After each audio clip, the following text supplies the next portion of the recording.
This is Valley News Live at noon. We start with new information on a man who's considered armed and dangerous and still on the run. Police are now saying 21-year-old Hunter Javisto is suspected in robbing 3 Fargo businesses in less than 24 hours. Now, Javisto was believed to be the guy who held up the M&H gas station on Main Avenue in Fargo around 4 yesterday afternoon. Police say he pointed a handgun at the employee and got away with cash. Investigators also suspect that he robbed the 13th Avenue Walmart just after 7 Tuesday and the Casey's on 13th Avenue just before 8 Tuesday night. He was last seen wearing a dark hoodie with khaki pants and a patterned bandana. Officers set up perimeters around several South Fargo neighborhoods yesterday, hoping to find Javisto, but so far they have not caught up with him. Javisto is considered dangerous. If you see him, do not approach or attempt to make contact. Call 911. If you know where he's at, call 701-241-1405 or submit a tip by texting Fargo PD to 847-411. An early morning fire had claimed the life of a family pet in Horace. Firefighters rushed to the scene just before 3 this morning to a home between Horace and Oxbow along 175th Avenue. Cass County deputies say 2 people were able to make it out safely, but their pet died in that fire. The house was significant damage to the kitchen and upper level. No word yet on that cause. Well, dangerous heat continues to be a trend, and we're going to check in with meteorologist Nathan Hopper to see what to expect. Nathan, happy Thursday. Yeah, happy Thursday, Brian. Some sunshine there in our Dakota Magic Casino Skycam. A little bit of a breeze out there this noontime, but the sunshine there with some humidity is going to make things dangerously hot, especially in areas like Hankinson and most of all of our southern neighborhoods this afternoon. Here's how things look right now. Satellite and radar, you can still see a few clouds hanging on across the northern valley.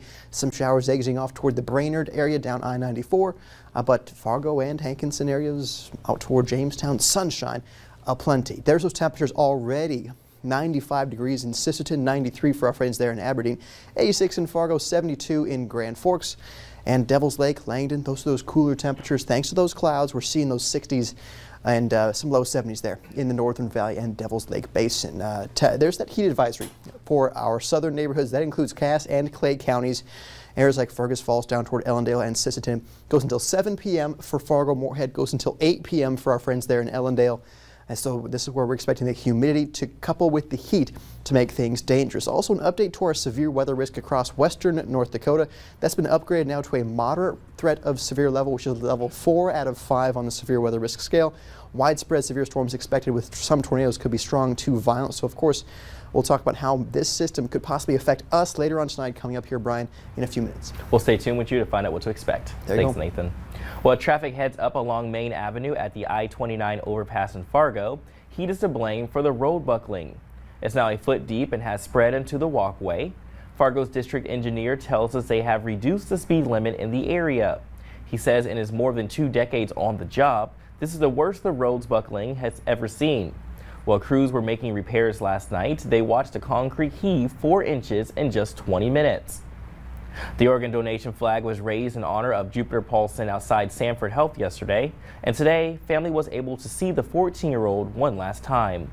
Doctors, nurses, and family members lined the halls of Sanford Health this morning. The Walk of Honor is a tradition when someone decides to give life through organ donation. Now, just into our newsroom, the state's attorney office says they just filed a motion to amend Arthur Cooley's charges from attempted murder to murder.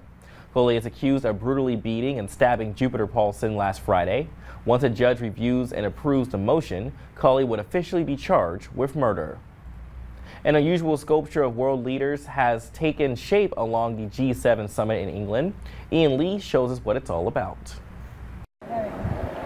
Among the lush green fields of southwest England, there's an eyesore, a heap of electronic junk campaigners call Mount Recyclemore, built to put their agenda ahead at the G7 summit this week. Shove it in their face. The world leaders, need to get their act together. Unlike Mount Rushmore, Mount Recyclemore is sculpted with electronic waste and scrap metal. Created to resemble every member of the summit, from British Prime Minister Boris Johnson to President Biden.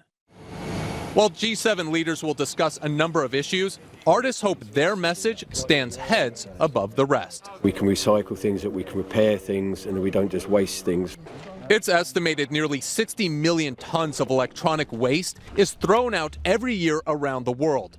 The UN expects that number to double by 2050 and says it could poison the planet. 70% of the toxicity that goes into landfill comes from e-waste, including everything from game consoles to old phones to cassette players. Something has to be done about this. The manufacturers have to be made aware that this just can't go on.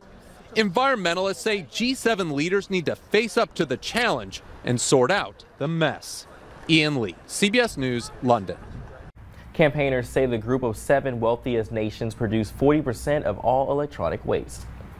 Now, no more Keystone Pipeline project. TL Energy Corp announced it has terminated the effort. President Biden revoked a key permit when he took office in January. The Keystone project has been a political landmine over the past few years.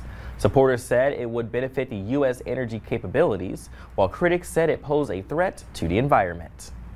Yesterday, Representative Kelly Armstrong tweeted, "There is no other way to put it. This is a win for environmental extremists, a loss for American workers," end quote. And Senator John Hoeven says, quote, "This is simply the wrong approach, and instead we should work to expand North American energy infrastructure," end quote. Well, it's a topic few people want to talk about, but we need to especially talk about this because of the tragic loss of a 15-year-old Davies High School student. We're talking suicide prevention. 28 teams will be competing at the inaugural Liam G. Med baseball tournament this weekend. The teams are traveling across North Dakota, South Dakota, and Minnesota to help raise awareness about suicide prevention.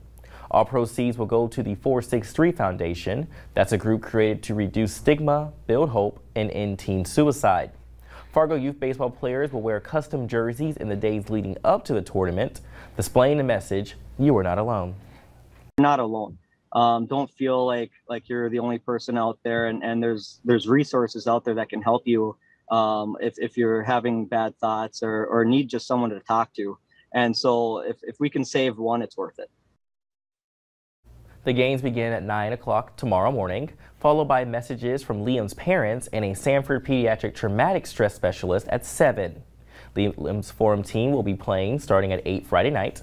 Admission is $10.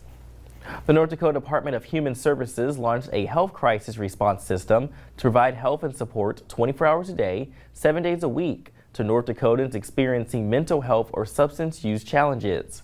The enhanced services include the 211 crisis line that anyone can call for help, including law enforcement and other first responders who are helping individuals in stressful situations.